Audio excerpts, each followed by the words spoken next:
We are still talking about equations of straight lines, and in that topic one of the subtopic is perpendicular lines. Now we can define this one as when two lines are perpendicular, multiplication of their gradient is -1.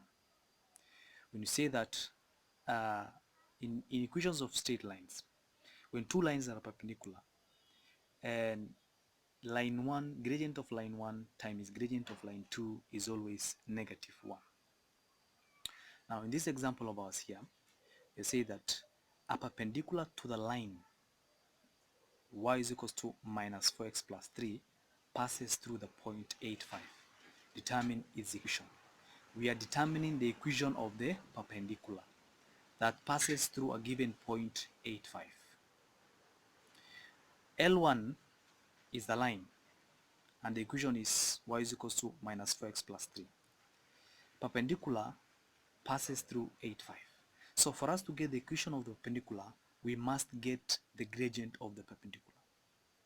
And for us to get the gradient of the perpendicular, we use the principle of perpendicular lines that says m1 times m2 is equal to -4. In this case, our m1 is the gradient of the line and m2 is the gradient of the perpendicular. So we will say that m1 is the gradient of the line.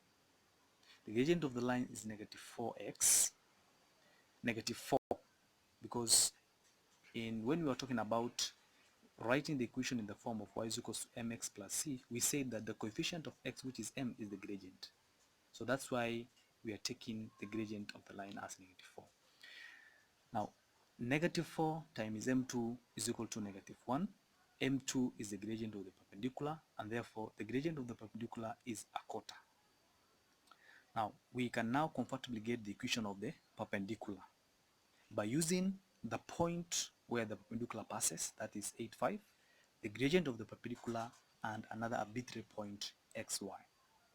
So we just denote x1 and y1 as the point where the perpendicular passes, and using this formula we can comfortably get the equation of the perpendicular.